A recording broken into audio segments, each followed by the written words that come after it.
Imagine in a single moment your whole world is gone. A single, sudden, crashing moment, much like a symphony coming to a dead stop. Not a drone of a cello, not the reverb from a guitar, not even the tinkling of a percussion is left. Just the whole 1812 overture's final, resounding, booming note. And your world ends. No more father, no more brother, no more mother. All gone. Only you, stuck between life and death. What would you do? Would you choose to move on with your life? Wake up and live without your family? Or just permanently fall asleep and join them? This is the choice that Mia faces in the brand new book by Gayle Forman called If I Stay. Wrenching look at a choice that a 17-year-old needs to make because of one mistake by a guy who just lost control of his car. Mia is your typical 17-year-old caring family who's not, but it's not perfect. She's always felt like she doesn't fit in. Her father is a punk rocker who turned teacher. Her mother is a feminist, hardcore, tough chick type, but very family caring oriented, who loves rock music. Her little brother even is already at 8 years old on the way to playing drums in a rock band. While Mia, she loves the cello. She's quiet, shy, not outspoken, not tough like her mother. She's never quite felt like she's fit in.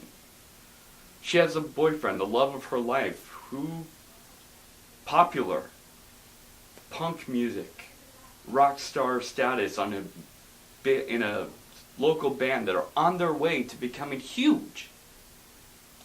She never fits in and out of shows, never fits in with the crowd there. She's got a best friend, Kim, who's very devoted to her. But even then, they aren't quite the same. She's got her family friends, she's got her grandparents, but she's never fit into her world. And now she's not even in that world. And that's the dilemma that she faces after one single incident.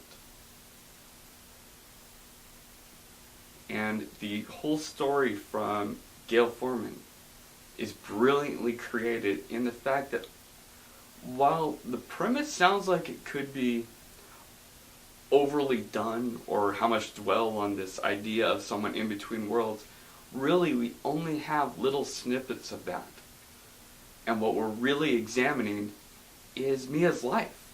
The incidents that happen. In between these snippets we catch long stories of things like Mia meeting her boyfriend, when she first met him, when they first got together. Things that reveal her relationship with her parents, her little brother, other people in the world that come to visit her while her body's in this hospital and she's outside of it, looking down upon herself and the people as they come to visit her. Gayle Forman helped create a heroine who is not perfect. In fact, sometimes who is utterly obnoxious and obscene, and you want to just honestly go, what the heck were you thinking?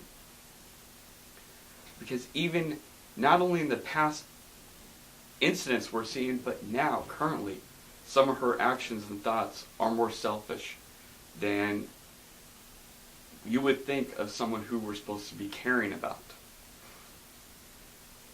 But that only makes the story more human, more realistic, and brings the reader closer to understanding and caring about Mia and her situation.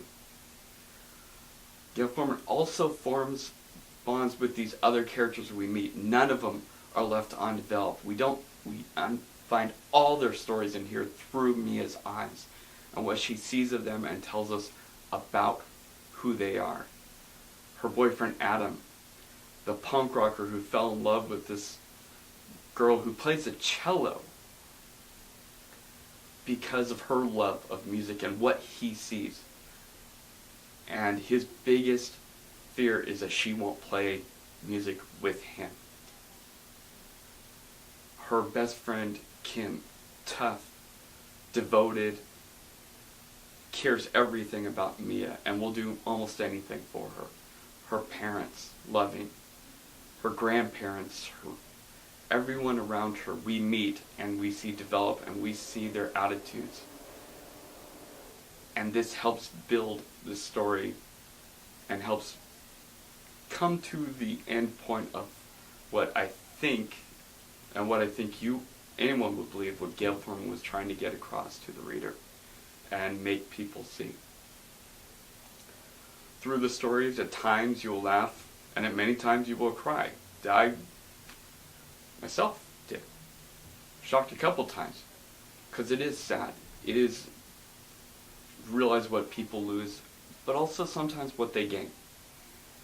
And Gayle Forman creates with rich detail, with fluid words, and with a real hard storyline to think about, especially as a parent, but also even as a teenager, to think about face the idea of mortality. She creates a beautiful, haunting story that at the end will make you redefine what the word family means.